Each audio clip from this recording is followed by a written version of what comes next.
Hello my dear friends, you're on the Military Summary channel, and today we will discuss the situation in Ukraine on the 26th of June of 2023.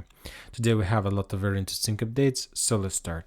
In this video we're going to start with Prigozhin, with the head of Wagner and so on. As you can see, we have moved him to Belarus, and today we got the first update that the local sources saying that the authorities of Belarus started building camps for Wagners, and the first one was mentioned and discovered somewhere in the vicinity of Osipovich. There is a military base of local forces, and the sources are saying that the Belarusian authorities started building a camp for 8,000 units and the soldiers, and the Belarus authorities are going to build around 3 camps of such type. So the total number of forces that the Belarus are going to deploy in the territory of this country is around 24,000. They will be redeployed in 3 camps. So basically we can start moving the forces of Wagner to the north, to Belarus. Some sources are a lot of sources started speculation that Wagners that are going to redeploy in Belarus, in the south of Belarus, in the north of Kiev, and that the Belarus and Russia are going to attack Kiev with Wagners from the border with Belarus. I'm not sure about this. If you want to hear my opinion, I believe that there are a lot of problems, a lot of things that the Belarus and Russia need to solve. In Belarus, for example, there are going to be president elections on the territory of Belarus, and usually the president elections in this country ends with a very big mass, a lot of strikes. So basically, I believe that the Belarusian authorities need these type of forces for following some orders that the current authorities can't rely on the local forces. So something like this. Furthermore, Belarus has a lot of interest in Africa, and basically I believe that Wagners are going to continue solving their business questions in Africa, but currently through the territory of Belarus or something like this. So one more time, I don't think that Russians are going to attack Kiev from the north, from Belarus, using the Wagner forces. Now we are moving to the ground, and let's start discussing the situation. The first, we are going to start with Kherson area. Currently, this is one of the most important territories. The Ukrainians as we discussed, managed during the previous days to establish the bridgehead on this bank of the river. Currently, they controls this territory, including Antonov Bridge, and the Russians are saying that just about in the vicinity of the bridge there are around 50 soldiers. And the Russians from their side publish all the time new video about bombing and shelling of Ukrainian positions in the vicinity of Antonov Bridge. As you can see in this video, we are going to see a very heavy explosion. Just a second. As you can see, right in the vicinity, right in the intersection of the roads with Antonov Bridge. But the main problem is that the Russians currently don't have possibilities, don't have ammo to attack very accurate and to destroy the bridge itself. The main Ukrainian positions are located below the bridge, so it's considered 4 lines, 2 rows, and it's very difficult to go out there. And basically the Ukrainians created their main bridgehead exactly under the bridge, and there are around 50 soldiers. The Russians are saying that they haven't left this territory, that we can say that one building, let's say this block, is under Ukrainian control, another block is under Russian control. For now, there are very heavy clashes. This territory, half of this territory is underwater. Situation is very difficult, but most of the military experts are saying that anyway, they believe that the Russians will be forced to step back from this territory to the south in direction of the small settlement Oleshki, because it's very difficult to control this settlement. The Ukrainians are able to send a lot of reserves, a lot of reinforcements, because the Ukrainian positions in Kherson are located on the hill. There is just one road that the Russians can use to supply and support their forces, and this road is very nice, is very good to see from Ukrainian positions. They control this area, they can attack, they can bomb with artillery. So it's some kind of, even if there are some forces, anyway, they have appeared in some kind of operational encirclement, because it's very difficult to use the supply road, and I don't think that the Russians are going to waste their manpower and their resources to keep this territory. Basically, they will step back in direction of Oleshki, and they will try to build another defense line in this settlement, and from this perspective, they have more chances to hold this bridgehead, and the most important, not to lose the manpower. The Russians reported that as a result of fierce fightings on this bridgehead, the Ukrainians lost 35 soldiers, 3 armored vehicles, and 1 artillery system Stab B. Furthermore, the Russians reported that as a result of artillery duels, they destroyed the ammo depot in the vicinity of Kazatskaya of 122nd Territorial Defense Brigade. Now we're moving further and we're going to talk about the Petykhatki and Kamanske bridgehead. The Ukrainians haven't made any attempt to attack, just a few scouts, commandos that were working along the combat line. The Russians were attacking them using artillery. The most important update that came from this bridgehead is that the Russians, as a result of artillery duels, as a result of artillery attack, they destroyed the ammo depot of Ukrainians in the vicinity of Novokalinovka, this one, and they destroyed the service center of 128th Territory of 128th Mountain Assault Brigade. The service center that Ukrainians were using for restoring and recovering the armored vehicles that were destroyed or were going to destroy it in the vicinity during the Battle of Petykhatki. So the Ukrainians were sending the vehicles to the north in that settlement. Basically, the Russians destroyed that service center using the artillery or missile attack. Interesting updates are coming from the Bradley Square. The Ukrainians almost every single day make another attempt to attack, more and more attempts to attack the Russian positions in the vicinity of Rabotino. They still haven't entered this settlement, but they're trying to attack, they're trying to achieve success, and basically they're using just a few roads to do this, and almost every single attempt they are managed to get a little bit closer to the Russian positions. And today we got another portion of video of destroyed Ukrainian vehicles. As you can see, the first was like the demining vehicle. Then we got like a video of a small convoy, a small group of Ukrainian vehicles that were destroyed. And basically this is the video of that destroyed vehicles. There are like few personal armored carriers, there is a tank, there was like demining equipment, so a lot of losses.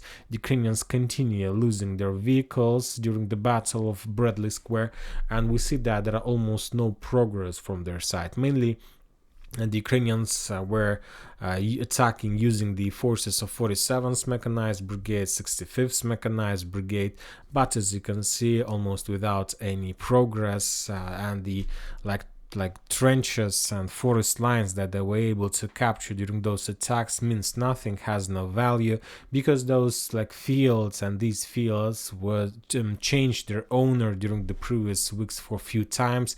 If you remember, the previous week the Russians managed to launch counter-offensive, and as a result of that counter-offensive they restored the lost positions. So for now, no progress. The only progress from Bradley Square that can be is that the Ukrainians are able to capture or to enter one of the following settlements. Rabotino, I will show you these settlements. The first one is Rabotino, the second one is, of course, Novopokrovka, and the third one is, of course, Verbova. If the Ukrainians are able to enter at least any of these settlements, then we can say that yes, there is a progress. Yes, the Ukrainians managed to enter the edge or the vicinity of these settlements, and now, yes, this is the progress. But without this situation, there are no progress, and this is just a useless waste of manpower and armored vehicles that Ukrainians have redeployed on this territory, on this bridgehead. Now we're moving to Vremivka. We can even compare the situation on the Bradley Square with Battle of Petykhatki and the Vremivka tactical bridgehead. So we see that basically for the Ukrainians the most important is settlements, and when talking about Bradley Square, they haven't managed to establish control over even one settlement. When talking about Petykhatki and Kamanske bridgehead, at least two settlements were or are in the gray zone or under Ukrainian control. Lobkovo is under Ukrainians, Petykhatki is in the gray zone, a part of Northern is under Ukrainians. And when talking about Vremivka tactical bridgehead, the Ukrainians managed to achieve, we can say, the best success in comparison with the previous bridgeheads.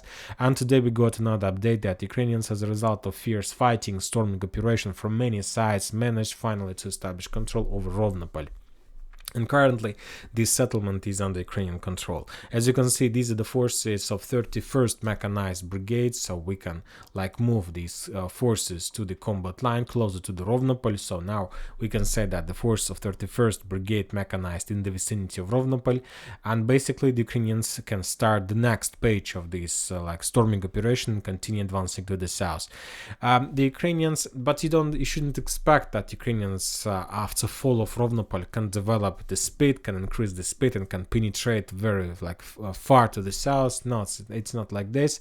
Basically, the Russians have a very powerful defense line. There are a lot of defense built in this area, and after fall of Rovnopol, I assume that the Russians were forced to step back to the south, and there is a huge forest line. This is a very big defense line, and after behind this defense line, there are few fortifications area like this one, and another one a little bit to the south. Furthermore, as you can see, the Russians have a defense line. The next defense line is between, we can say, Stara Mayorska and Priutine, and then there is another defense line on the north of the settlement and another one on the south between them. So basically, the Ukrainians still have a lot of job to do, and for just 2 weeks of fierce fightings, they managed to penetrate just the first defense line. This one I will mark it with the yellow color for better understanding. This one. So basically, since the 4th of July, the Ukrainians managed to capture just the first defense line, this one. And if they want to continue advancing, they need to capture, to penetrate at least on this bridgehead, another 3-1. And if we will use the same speed that Ukrainians have currently, they need at least a month and a half. But the thing is that it's okay, there is no problem with this, because currently the Ukrainians attacks, the Russians defending themselves, and basically we are not going to see the picture that we used to see in Kharkiv, when the Ukrainians during 2 weeks managed to establish control over a very big territory. Now we are not going to see this picture. Currently the Ukrainians use the tactic of Wagners, and it's of Wagners in the vicinity of Bakhmut. What I'm talking about is that Ukrainians have currently, they managed to accumulate some number of artillery shells, rockets, and they're attacking these fortifications, and then they start storming. The only difference with Wagner tactics is that the Wagners started bombing and shelling Ukrainian positions, and only after they reduced this or that fortification to ruins, they started the storming process. For example, the Wagners were trying to capture the settlements like Kurdyumovka or Kadema. You remember those titles. For example, up to 1 month for each settlement. For Kadema was taken, the Wagner spent around months to capture this settlement. The Ukrainians spent twice less for capturing Ravnopol. And the difference is that the Russians were using just artillery. They were reducing Ukrainian positions, and only after that they entered this or that settlement. But the Ukrainians don't have so many times. The time is not endless for them, and to increase and speed up the operation, they're using not just artillery attacks, but with also storming armored fists like tanks and so on. So they're bombing, and after that they're sending armored vehicles. And as you can see, as a result of usage these mixed tactics, they managed to increase the speed of taking one settlement up to 2 weeks. Not like settlement, but important fortification, important stronghold or something like this. And basically now the Ukrainians will continue advancing to the south in direction of the second defense line.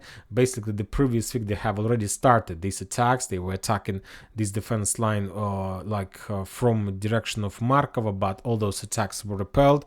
And so we'll see. And after this line, they will have to attack another line and another line.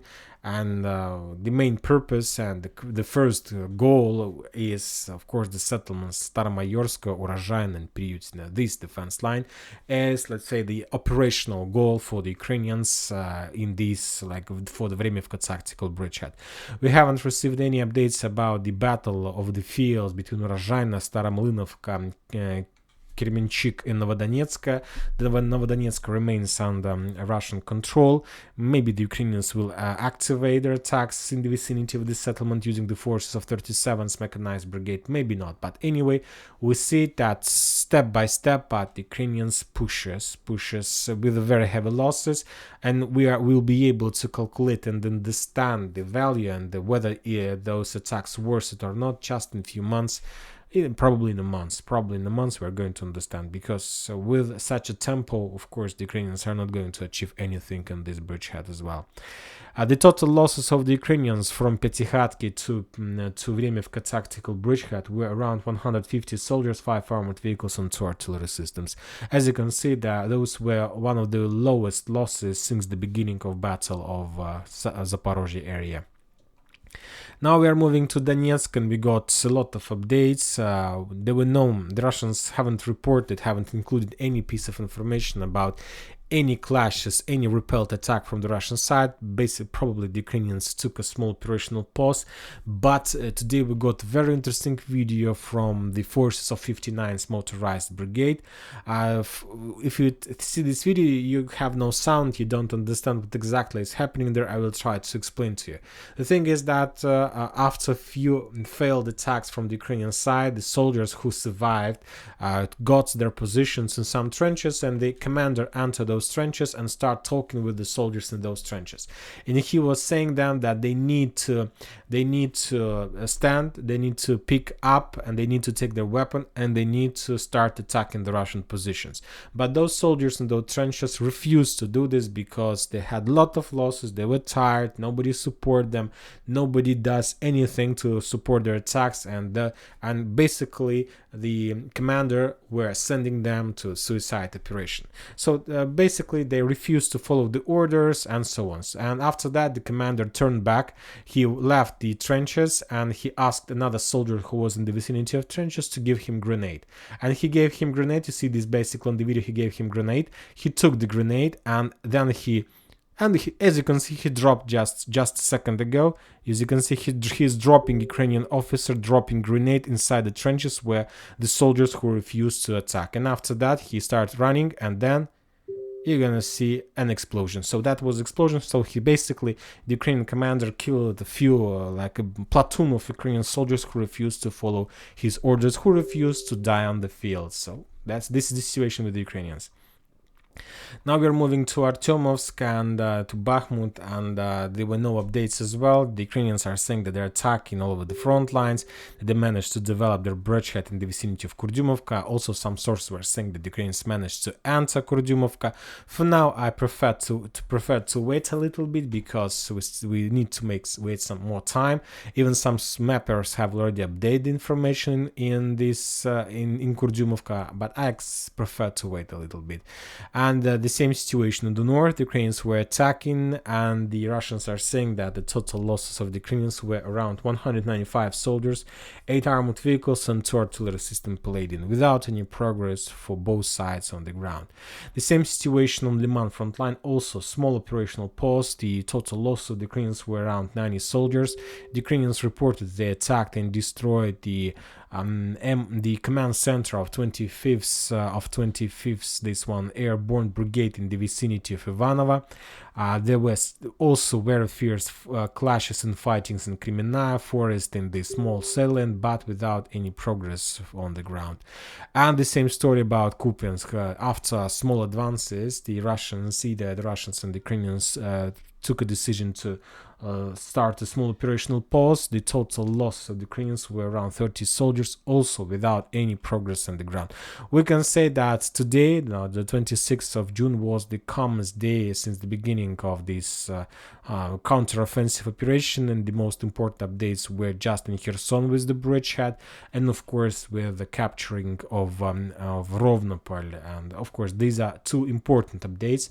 The Ukrainians will continue developing both these bridgeheads, and of course the sources are saying that the Ukrainians probably will activate their operations also along the Dnipro River, and they will try to cross and to send Marines not just in the vicinity of Kherson, but also all over the Dnipro River, and probably even in the vicinity of Nargodar, because Kiev talks too much about the nuclear, about the Zaporozhye power plant, and that there is like risk of nuclear like explosion or something like this. And that's it for today. Military Summary channel reminds to condemn any violence in the world. Thank you for watching. Subscribe to my channel, put your likes, join my Patreon, and have a good day. Bye bye.